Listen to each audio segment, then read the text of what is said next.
नमस्कार, साक्षी सोनी के साथ आप लोग जुड़ चुके हैं सिटी बिग न्यूज़ पर। किसान आंदोलन जो है लगातार जारी है और जो किसान है वो दिन बर दिन गुस्सा होते जा रहे हैं, आक्रामक होते जा रहे हैं और जो है किसानों ने अनाज मंडियों को बंद करके मुख्य द्वार पर धरना देना भी शुरू कर दिया है। अलग अलग पार्टियां जो है इसके ऊपर राजनीति कर रही हैं, अलग अलग पार्टियां जो है उनके अलग अलग बयान सुनने को मिल रहे हैं। इस वक्त भी उसके जो कार्यकर्ता है मनोज राठी जी वो मेरे साथ है। इन्होंने हांसी से चुनाव लड़ा था, तो इनसे जान लेते हैं कि आखिरकार इनका क्या कहना है इन 3 अध्यादेशों के बारे में। सर बताइए। देखो, ये तीनों अध्यादेश एक काले कानून है। पहले यहाँ अंग्रेज आए, एक कंपनी बनाई, उसके थ्रू पूरे देश पे कब्जा कर लिया। सेम पॉलिसी पे अब हमारे मोदी जी चल पड़े। देखो, जब भंडारण की खूल दे देंगे, छूट दे देंगे, तो बड़ी बड़ी कंपनियां हैं, अडानी ग्रुप है, अंबानी ग्रुप है, ये सब लोग जो है पूरे अनाज का भंडारण अकेले ही कर लेंगे। जब ये अकेले भंडारण कर लेंगे तो मनमर्जी की रेट लगाओगे और धीरे धीरे धीरे 10, 20, 30, 50 साल में देश वापस गुलाम हो जाएगा। पहले अंग्रेजों गुलाम होया था, अब ये सेकंड अंग्रेज है, इनके गुलाम हो जाएगा। इसीलिए हमारी मांग है, हमारी पार्टी की मांग है कि इस तीनों अध्यादेश को तुरंत सरकार वापस ले। पहले तो किसान इसकी संशोधन की बात कर रहे थे, आज किसानों की भी ये डिमांड है इनको वापस कराया जाए, क्योंकि ये आम आदमी को भी नुकसान है। आप एक बात बताओ जी, ये भंडारण वाला जो नियम है, अगर ये खुल गया, कानून जो है ये खोल दिया सरकार ने, तो अगर सारी दालें, सारा अनाज है, अगर कुछ लोगों ने अपने गोदामों में रख लिया, 1000 रुपये के भाव में रख लिया, अब उनके मर्जी के रेट होंगे जी। वो ऐसे तो मार्केट में बैठे नहीं हैं। आपने सब ने पता, उद्योगपति जो पैसे कमाने के लिए आ रहा है, कोई मरो चाहे कोई जियो, उन्हें कोई मतलब नहीं है। वो आम आदमी को जो अनाज मिलता है वो कई गुना महंगा मिलेगा अगर ये नियम चालू हो गया। तो मैं मानूँ, मेरा ये मानना है कि व्यापारियों और किसानों से भी ज़्यादा नुकसान आम आदमी को होने वाला है इन अध्यादेशों से। इसलिए हम आम आदमी को जागरूक करने लग रहे हैं कि आप भी जो है ना, इन अध्यादेशों के खिलाफ किसानों का साथ दें। किसान तो मरेंगे ही मरेंगे, लेकिन आम आदमी भी बचेगा नहीं इनके इस कानून से। सरकार का कहना है कि मंडियां बंद नहीं होंगी, लेकिन अगर जो व्यापारी है वो यहाँ पर आते हैं, सामान खरीदते हैं, फसल खरीदते हैं, तो अपने आप ही मंडियां बंद हो जाएंगी। बिल्कुल सत्य बात है। सरकार तो झूठ बोल रही है। इनके नेता जब सरेआम लठ मार के किसानों पर कह देते हैं लाठीचार्ज हमने करी नहीं, को जांच से कौन कराओ है। ऐसे बूढ़े खुसड़न के नेता हैं, सफेद उनकी दाढ़ी होली, दिमाग उनका सठिया गया, कुछ भी बयान दे देते हैं। इतने बड़े पदों पर बैठे हैं, उनको कम से कम अपने पदों की मर्यादा तो रखनी चाहिए। कम से कम 100 बार तो सोचना चाहिए। वो जनता के आइकॉन है, उनको झूठ बोलते हुए 100 बार सोचना चाहिए। लेकिन आज के नेता पहले वाले जैसे नेता नहीं बच रहे। आजकल के नेता तो भ्रष्ट नेता हैं जी। उनको चिंता नहीं किसी बात की। उनको तो किसानों का नाश करने का मतलब है, व्यापारियों का नाश करने का मतलब, मजदूरों का नाश करने का मतलब है, आम जनता का नाश करने का मतलब है। ये जो बात है ना, ये बिल्कुल सत्य है। मंडियों में जाएगा नहीं कोई। जब बाहर एक आदमी के घर से फसल खरीद लेगा कोई बड़ा व्यापारी, तो मंडी में कौन जाएगा जी? अगर मंडी में नहीं गए तो जो पलदार हैं वो कहाँ जाएंगे? ये तो कंपनियां अपने 5-5 हज़ार रुपया में रखेगी, सारा दिन काम कराओगी, मजबूरी हो जाएगी आम आदमी की, मजदूर की, उनका बंधुआ मजदूरी करने के लिए। मैं तो दोबारा एक बात कहूँगा कि इन काले कानूनों से ये पूरे देश को गुलाम करने वाले हैं जी। ये सत्य है जी। प्रधानमंत्री मोदी जी कह रहे हैं कि किसानों को इन 3 अध्यादेशों के बारे में पता नहीं है। जो विपक्ष है वो उनको भड़काने की कोशिश कर रहा है। और खट्टर जी कह रहे हैं कि 6 महीने आप लोग इसको लागू कर देखिए, आप लोगों को इसका लाभ अपने आप दिखाई देगा। दोनों के दोनों पागल हैं, दोनों के दोनों पागल मानूं हूँ मैं। हमारे खट्टर साहब ने क्या पता, अरे खेती बाड़ी हम करा, सारे किसान जब खिलाफ है तो किस लिए कानून बनाओ है भाई? किसानों को राज्य करके बना दो और फिर करना है यो काम करना है। स्वामीनाथन आयोग की रिपोर्ट लागू कर दो, रोड़ा है खत्म, किसी बात का रोड़ा नहीं है। असली काम तो ये करने नहीं लग रहे हैं। ये जानबूझ के किसानों को भी बेचना चाहते हैं। सारा देश तो उन्होंने बेच दिया, मोदी जी गए, बाकी किसान बच रहे, उन्होंने बेच देगा। और देखो, मैं मोदी जी का आदर करता था पहले, लेकिन अब नहीं करते। क्यों? क्योंकि सारे गलत फैसले ले हुए, भट्ठा बिठा दिया। एक बात बताओ जी, रोजगार नहीं बचेगा, नौकरियां नहीं बचेंगे तो खाओगे के? कहाँ जाएगी पब्लिक? क्या करेगी? उसका पहला आज काम है रोजगार देना, नौकरियां देना, सरकारी महकमों को बेचने की बजाय बढ़ा देना, सरकारी कंपनियां और लगाना ताकि लाखों आदमियों को रोजगार मिले। सारी तो सरकारी कंपनियां बेच दी, रोजगार कहाँ से मिलेगा? मोदी जी को मैं मानता हूँ सबसे कमजोर पीएम है। ठीक, घने बड़े नेता हैं, हमारे बड़े नेताओं के खिलाफ बयान देवे, फिर भी मैं थोड़ी सी बात उसके बारे में कहना चाहूँगा कि देखो, पहले वाला मोदी नहीं बचा। आज मोदी लालच में आ गया कि मोदी को हर हालत में राज चाहिए, चाहे सारी दुनिया मर जाओ। उसकी पॉलिसी है या कि सबको गरीब और कमज़ोर कर दो ताकि तुम्हारा राज बना रहा है। और खट्टर साहब है, खट्टर साहब तो जी वो खिलौना को नहीं हुआ है, चाबी भर दे उतना चले, इसका तो ऊपर तो चाबी भर दे उतना चलाने का, खुद का तो स्टैंड है को नहीं, अनकी हिम्मत है को नहीं खुद की बोलने की। वहाँ से फ़ोन कर दिया उन्होंने ऐसे बोलना है तो ऐसे ही बोलेंगे। ये जो लोग हैं इन लोगों के आका बैठे हैं, वे 5 मिनट में हटा दे। क्या था खट्टर साहब है, कच्चा कच्चा मांडिया करता, आज मुख्यमंत्री बना दिया। इस सीट पर लोगों ने सारी उम्र घस की मेहनत करते करते उनका नंबर को नहीं आया। खट्टर साहब का आ गया, बस खाली एक मोदी जी ने हाथ धर दिया सिर के ऊपर, कच्चा था सीधा पेंट में आ गया, सीधा हैवी हो गया। तो ये आप इन बातों को सोचो कि इनके बस की बात नहीं है। कुछ लालच में जेजेपी वाले लालच में पड़े हैं, उनने रुपये कमाने का मतलब है, अपने काम करवाने का मतलब है, और बीजेपी वाले जी ऊपर वाला के गुलाम है। यहाँ सुनने वाला नहीं है। पहली बार मैंने ऐसी सरकार देखी जिसके खिलाफ इतने आंदोलन होने लग रहे हैं, इतने लोग धरना प्रदर्शन करने लग रहे हैं, और फिर भी ये सोचने को लग रहे, कर्मचारी हन के खिलाफ, मजदूर हन के खिलाफ, किसान हन के खिलाफ, व्यापारी हन के खिलाफ, आम आदमी हन के खिलाफ। एक बात बताओ, फिर भी उनके दिमाग में कुछ नहीं घुसने लग रहा। सारे आम यो कोविड घोटाला कर दिया, और फिर ये बताया करते बोले कांग्रेस घोटाला करे। मैं नू मानू ये बीजेपी आले जो है कांग्रेस की माँ है घोटाला करने में। ऊपर तक ये किसानों में मुकदमे दर्ज करें। किसानों मुकदमे किस बात के? बोले जी ये कोरोना फैलावे इकट्ठे होगी। एक बात बताओ जी, ये बीजेपी वाले जेजेपी वाले रैली करने लग रहे, कोरोना को नहीं फैलावे? कोरोना की वो अलग है, बीजेपी वाला जेजेपी वाला जोन का को नहीं बढ़े है भाई, किसाना के पेट में बढ़ेगी वह किसाना ने मारेगी भाई। इनकी कोई रिश्तेदारी है कि मैं कट्टर साहब से पूछूं भाई तारी कोरोना के लग और रिश्तेदारी है कि? अरे फिर झूठे हैं ये, झूठे कोरोना का बहाना ले ले हैं। नन्नू मेरा पट गया ना, वोट तो लिए किसाना के, हमारे विधायक ये मंत्री हैं ना, वोट तो किसाना के लिए, कर्मचारियों के लिए। ये उनका समस्या आगे तो लुक रहे हैं, झूठा नाम लेते हैं जी कोरोना होगी जी मेरे, मैं तो भीतर बैठ पलट रहा हूँ, मनमा और रिपोर्ट बनवा ले। सारा सौदान ने ऐसा काबू कर लिया, पुलिस उनके कहे बगैर नहीं चलती, कोई सरकारी कर्मचारी इनकी बात नहीं मान तो रेपटे मारे हैं उसके। इनके जैसा तानासा, बीजेपी के नेताओं जैसा तानासा हमने धरती पर देखा जी। कल एक किसान ने जहर खा लिया और उसकी मृत्यु हो चुकी है, तो क्या लगता है सरकार इस ओर भी ध्यान नहीं दे रही कि कितने किसान मर रहे हैं? इनका बेशक तो सारे मर जाओ, उन्होंने क्या मतलब है जी? ये बीजेपी वाले जो हैं इनने किसाना तो कोई मतलब नहीं है। सच्चाई है, किसान ने एक ने जहर खाया ना, मैं दिखाऊंगा जी हजारों जहर खाऊं, क्या करेंगे?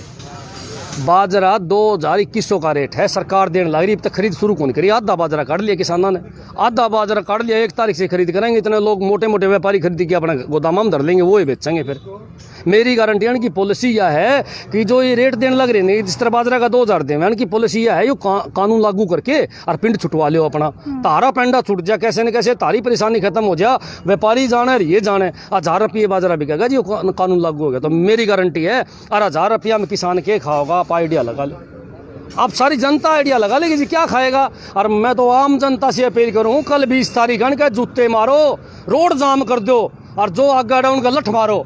अब ये आदमी प्यार की भाषा नहीं समझेंगे जी, ये बीजेपी वाली लठ की भाषा समझेंगे। अरे नेता तो आंडे जी सिक्योरिटी में, जेड सिक्योरिटी और वाई सिक्योरिटी, पता नहीं कौन सी सिक्योरिटी लेके इनके नेता तो आंडे जाओ, इनका तो कोई तकलीफ होगा नहीं। आम आदमी ने लो लागन कौन दे में, और आम जनता किसान जो है बेचारा जन के वोटा तो ये बन रहे हैं, उनका लठ मारे। और ये मारे लठ पुलिस ने नहीं मारे जी, लठ मारे दुष्यंत ने, लठ मारे अनिल विज ने, और लठ मारे खट्टर साहब ने। मैं तो कहूँ इतना गुस्सा है हमारे अंदर, इतना जोश है कि इनके लठों का आने वाले समय में जवाब देंगे। आम आदमी पार्टी से दिल्ली के मुख्यमंत्री अरविंद केजरीवाल, आप सभी भी आम आदमी पार्टी से हैं, तो उनका क्या रवैया है वो खुलकर सामने नहीं आ रहे? कमाल है जी, किलकी मान लग रहा है। आज का अखबार पढ़ लो, जम्मा खुल के भाई, जमा खुल के हम सेती है, किसाना का हमारा नेता सेती है। हमारे सांसद ने संसद भवन में एकलन मुद्दा उठाया, मजबूर कर दिए जी ये बादल हो रहे। बादल और ने जो इस्तीफा दिया है ना, इसका कारण आम आदमी पार्टी है ना। नोबेरा पट गया, आम आदमी पार्टी उठ गई, सारे किसान आम आदमी पार्टी के लिए जुड़ लिए, और भगवंत मान ने जमा ठोक के संसद में जमा ठोक के कही कि हम किसानों का सेती हैं भाई, मर भी सकान के लिए। तब जाके प्रकाश सिंह बादल होगा समझ में आए, वाए लुटिया डूब गई तारी, तो गया तारा सौदा, तो तब जाके उन्होंने इस्तीफा दिया। नहीं तो क्या दे थे, कुर्सी के चिपके बैठे थे। उनने भी कुर्सी चाहिए, बड़ी बड़ी गाड़ी चाहिए, और रुपया के तो उनके तो कमी नहीं, खूब चूस रखा, सारा देश ने खा गए। ये 1-1 लाख करोड़ के आदमी हैं, सारे के सारे भ्रष्ट और चोर हैं जी। हरसिमरन ने इस्तीफा तो दे दिया, लेकिन उसके बाद भी अकाली दल का समर्थन यूं ही बरकरार है, तो क्या लगता है कहीं ना कहीं ये इनडायरेक्ट समर्थन जो है भाजपा को मिल रहा है? नाटक करे हैं जी, सारी जनता ने भेजा है कि ये बादल और नाटक कर रहे हैं। यह एक है बीजेपी बादल, एक बीमारी है जी। ये सब के सब भ्रष्ट हैं, खानदानी नेता हैं। मैं तो जनता से अपील करूंगा, दिल में बिठा लो जम्मा, इन खानदानी नेताओं का पत्ता साफ कर दो। और जो बीजेपी जो है ये अंग्रेजों रूपी सरकार है, अनका भी भट्ठा बिठाओ, नहीं तो एक योजना और बन गई नया सेंटर में, मेरी गारंटी है जी सरकारी नौकरी एक भी नहीं पाओगी। सारा का सारा पत्ता साफ है और मजदूरी भी नहीं पाओगी जी। सबसे बड़ी बात है आज मजदूरी नहीं मिलने लग रही है, बहुत बुरा हाल है जी। 17 तारीख को प्रधानमंत्री नरेंद्र मोदी का जन्म दिवस था, उसके ऊपर जो युवा है उन्होंने ट्रेंड करवाया ट्विटर के ऊपर राष्ट्रीय बेरोजगार दिवस। तो इसके बारे में आपका क्या कहना है, जो प्रधानमंत्री नरेंद्र मोदी का जन्म दिवस अब से राष्ट्रीय बेरोजगार दिवस के रूप में मनाया जाएगा? बिल्कुल सही फैसला था, युवाओं का सही काम कराया। और मैंने तो देखा है कि उनको बधाई देंदा, सारे बेरोजगार मुद्दे पे बात करें थे। सच्चाई है जी बिल्कुल। युवा अगली बार देखियो आप इबकाड़ा कोई कहता भूलिया चुकान का चिला चपट्टा बधाई तो देव था, अगली बार वे भी कौन देवे। और मेरी गारंटी है 3 साल 4 साल बाद में जब हरियाणा में तो जब उनका नाम लेके चुनाव में जाओगे ना, लोग उनका गामा में जूत मारेंगे जी। मोदी का जुनसा नाम लेगा जूत मारेगा, क्योंकि बेरोजगार इतने कर देगा। लाखों आदमी लोग बेरोजगार हो गए जी। कंपनियां ने निकाल दिए, बड़ी बड़ी कंपनियां ने 1000 2,000 बालक कैसे निकाल दिए। एक बात बताओ, कौन जिम्मेवार है? मोदी जी जिम्मेवार है। अरे यार लाखों रुपए ऋण ले लिया, पता नहीं वो पैसे गए कहाँ। 20 लाख करोड़ रुपये दिए थे, मार दूर तो पहुंचे को नहीं। एक आदमी पूरे भारत में खड़ा हो गया, कहते मेरे को 1 लाख मिले, मेरे को 50,000 मिले मोदी के देड़े, हम मान लेंगे जी। एक आदमी पूरे भारत में चैलेंज है मेरा, एक आदमी कह के दिखा दे कि मोदी ने मेरे ताई ये दे दिया, इतने रुपये मेरे ताई दे दिए, मेरे खाता में आ गए, 50,000 दिए हों, लाख दिए हों, 2 लाख दिए हों। एक आदमी कह दे कहाँ गए 20 लाख करोड़? खा गए, बड़े बड़े व्यापारियों को दे दिए, चट करके माल ने सारा, उनके मंत्री खा गए। हरियाणा में गठबंधन सरकार है दुष्यंत चौटाला की और मुख्यमंत्री खट्टर की। जिस तरीके से दुष्यंत चौटाला ने वोट मांगे थे कि कमेरे वर्ग के लिए मैं काम करूंगा, लेकिन कोई भी कमेरे वर्ग के लिए काम दिख नहीं रहा है, तो जो किसान है वो आक्रोशित है। तो क्या लगता है इसका असर जो गठबंधन सरकार है उसके ऊपर कितना पड़ने वाला है आने वाले दिनों में? अगर वो असली चौधरी देवीलाल का खून है ना, तो उसने जिस दिन लाठी मारी नहीं किसान ना गए, उसी दिन इस्तीफा दे देना चाहिए था, उसी दिन छोड़ देने चाहिए थे। अंग्रेजों का साथ है, वो अंग्रेजों का साथ दे तो आप इस बात न मान लो, अब वो अंग्रेजों का साथी हो गया है, वो किसानों का हमदर्द नहीं है।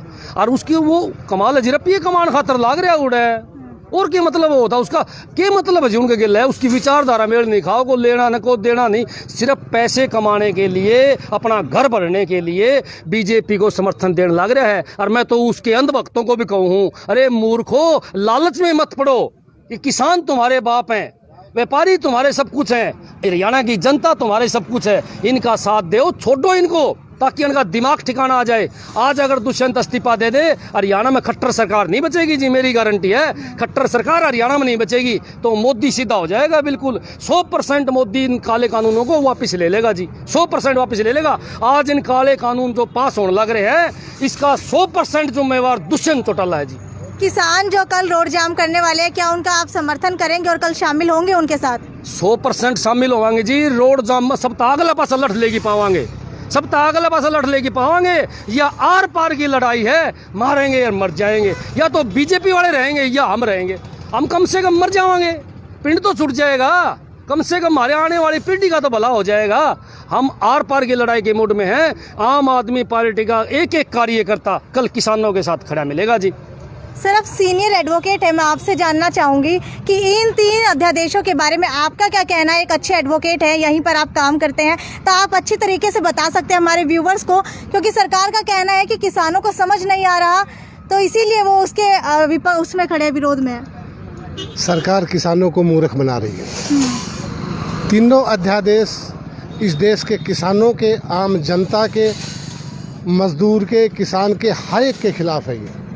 जिस दिन सारी चीज़ें सरकार ने कोई भी एक्ट पास किया जाता है, पहले पूछा जाता है पब्लिक से कि पब्लिक क्या चाहती है।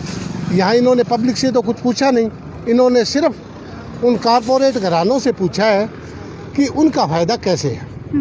इसलिए ये तीनों कानून जो है ना, सरकार को तुरंत वापस लेने चाहिए। ये तीनों कानून जनता को मूर्ख बनाने के लिए हैं। आप और हम 1 साल के बाद देख लेना, मोदी ने एक बात कही थी ना कि भाई मैं किसान की आमदनी डबल कर दूंगा जी। वो ठीक बोला, कैसे डबल होगी आप देखिए। आज गेहूं का रेट 2000 रुपये है जी। गेहूं निकलेगा, आम कॉर्पोरेट उसको 2000 में परचेज कर लेगा, बाहर की बाहर। मंडी में आता था, उसका टैक्स देता था व्यापारी, किसान भी उसके ऊपर आड़त देता था। जो पैसा आता था वो सारा जनहित में लगता था, किसान के हित में लगता था। रही बात डबल की, वो जब 1 साल के बाद आप खरीदने जाओगे तो आपको 2000 रुपये वाला गेहूं 5000 रुपये में मिलेगा और मोदी जी कहेगा देखो मैंने किसान की आमदनी डबल कर दी। अरे किसान की आमदनी मूर्ख डबल कैसे हो गई? तूने तो किसान को मार दिया। किसान से 2000 में ली और उसको वापस 5000 में दे रहा है। क्यों मूर्ख बना रहा है इस देश को? और ये जनता, अरे समझ जाओ, ये नाना दादा के नाम पे वोट देना बंद करो। जिस दिन आप लोग नाना दादा के नाम पे वोट देना बंद कर दोगे उस दिन आपका भला स्वयं हो जाएगा। आप एक अच्छी उम्मीदवार को चुनिए, चाहे वो किसी पार्टी का हो। जिस दिन आप अच्छे उम्मीदवार को सेलेक्ट कर लोगे उस दिन ये पार्टियां भी अच्छे उम्मीदवार की तलाश में चली जाएंगी। हमारे भारत वैसे तो लोकतांत्रिक देश है, लेकिन यहाँ पर सिर्फ राजनीति वही करता है जो परिवार से जुड़ा हुआ हो या जिसकी बहुत अच्छी पार्टी हो, दमदार उम्मीदवार हो। लेकिन अगर कोई निर्दलीय खड़ा होता है या कोई नई पार्टी बनती है, उसका उम्मीदवार खड़ा होता है, तो उसको इतना प्रोत्साहन नहीं मिलता। इसके पीछे का आप क्या कारण मानते हैं कि जो हमारी जनता है उसको इतनी समझ नहीं है, या फिर जो पढ़े लिखे युवा है उनको राजनीति करनी नहीं आ रही? मैं जनता की समझदारी के ऊपर आऊँगा कि जनता समझदार नहीं है। जनता को ये पता नहीं है कि उनके क्या उनका हक है, उसके वोट में कितनी ताकत है। जनता के वोट में जो ताकत है वो कहीं नहीं। मेरे वोट की भी वही कीमत है और खट्टर के वोट और पीएम मोदी के वोट की भी वही कीमत है। बिल्कुल, सबके वोट की कीमत बराबर है। जनता जागे, नाना दादा के नाम के ऊपर वोट देना बंद करे, उस दिन देश का भला स्वयं हो जाएगा। तो आप लोगों ने देखा यहाँ पर जो सारे विपक्षी दल है वो इकट्ठा हो चुके हैं, किसानों के समर्थन में आ चुके हैं। आम आदमी पार्टी से मनोज राठी भी आज यहाँ पहुँचे हैं। कल रोड जाम करेंगे किसान, वहाँ पर भी ये पहुँचने वाले हैं उनको समर्थन देने के लिए। इनका कहना है कि आम आदमी पार्टी के सारे कार्यकर्ता किसानों के साथ है। मैंने आपको हिसार में काम कर रहे सीनियर एडवोकेट से बात करवाई, उनसे आपको समझवाया कि किस तरीके से जो ये 3 अध्यादेश है वो किसानों के विरोध में है।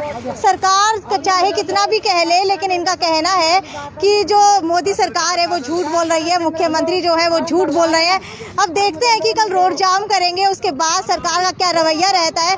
क्या ये 3 अध्यादेश जो है वो वापस ले लिए जाएंगे या इनके अंदर दोबारा से अमेंडमेंट की जाएगी? ये तो आने वाले समय में आप लोग जुड़े रहिए मेरे साथ, मैं आपको दिखाती रहूंगी।